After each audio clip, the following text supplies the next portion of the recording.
Hello and welcome or welcome back to the Import Export Hub channel, everybody. Buzz Bogdan here, your not so entertaining host for today. Thanks for taking your time to hear me. I promise I'll let you down.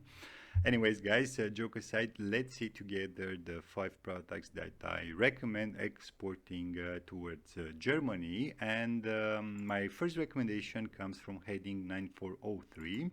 So we are talking about furniture and parts thereof, and we see that Germany's overall imports from this heading amounted to some $7.8 billion, with Poland, China, and Italy as the main partners, which were followed in this top 10 list by others like, I don't know, Turkey, Austria, or France here. This last one managing to export some $169 million towards Germany, some 16% less than in 2021. Both China and Poland, so second and first trading partners for Germany, make up for some 46% cumulatively, quite concentrated if you ask me. But then again, let's face it, both countries have big competitive advantages in what concerns this particular heading, at least when we are talking about price-sensitive furniture products, while Italy, for example, which is a major supplier of high-end furniture products, is having a smaller share in Germany's overall imports, as the demand for high-end furniture is smaller, of course, but then again, it's coming with some advantages, one of them being the price inelastic demand, even though what happened in 2022 contradicts my hypothesis here.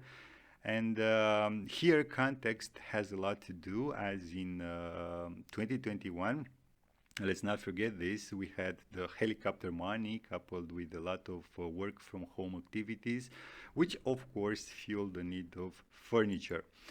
Now, in terms of compound annual growth rate for the last 5 years, we have a positive figure overall, some 4%, with good performances concerning China and Turkey.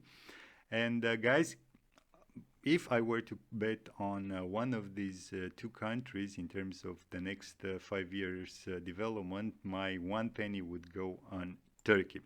But anyways, drilling down on a year-on-year basis, we see that the imports shrunk with some 4% in relative terms, or almost $355 million in absolute ones, with Poland alone registering a big contraction, some $158 million. But on the other side of the spectrum, if you want, we have China and Turkey, who both registered expansions, some $29 million for the former and almost $85 million for the latter. As for the main drivers, well, guys, we have subheading 940360, so wooden furniture coming from Poland, and parts of furniture, not of wood, coming from Switzerland. So we are talking about subheading 940399.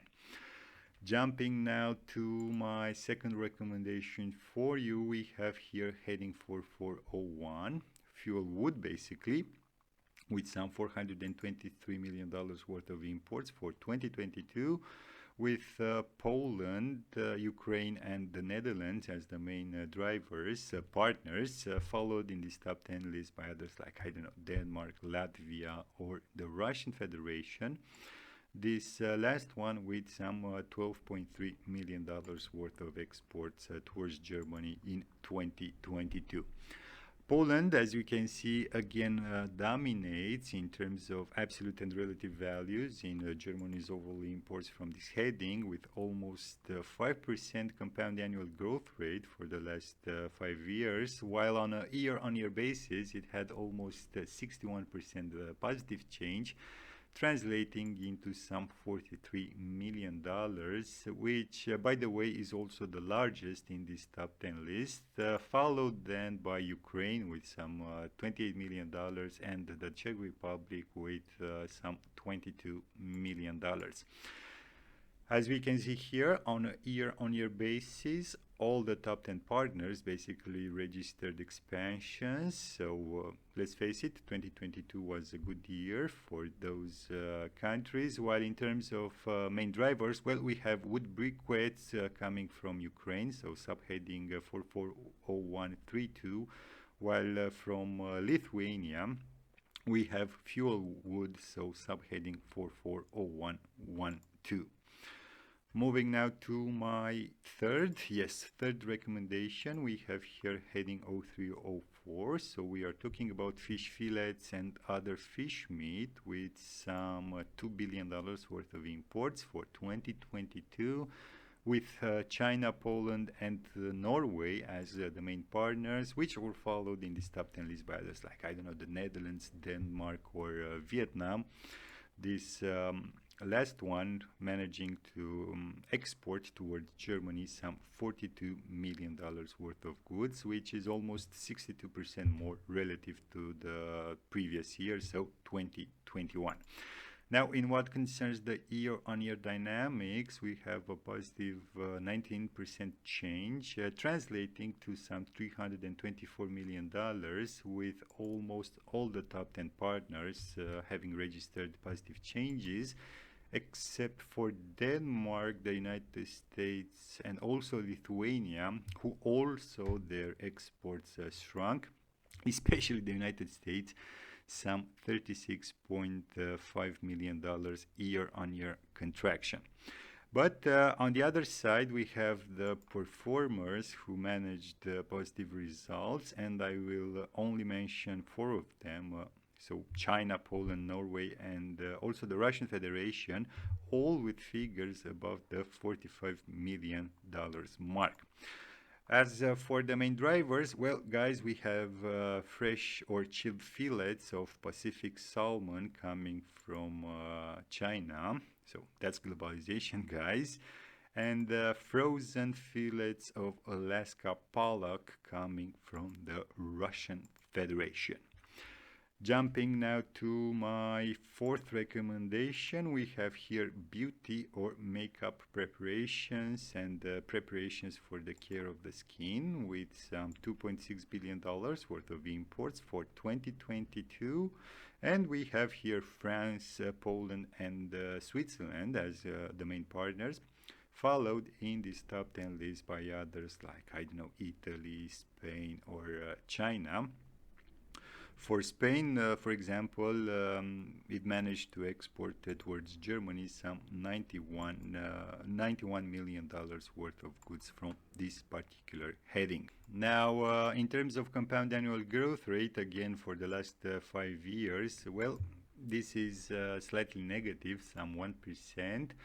With an interesting pattern, if you ask me, developing, and I'm talking here about the high-end products coming from, I don't know, France or Italy, which saw their exports shrunk. And then we have the affordable, let's say, products coming from Poland or Turkey, who saw their exports expand. And the same goes true on a year-on-year basis if we look closely, as Italy, France, Switzerland, and also the United Kingdom had big absolute negative changes, while on the other side, the Poland and Turkey and even the Netherlands saw their exports expand quite a lot.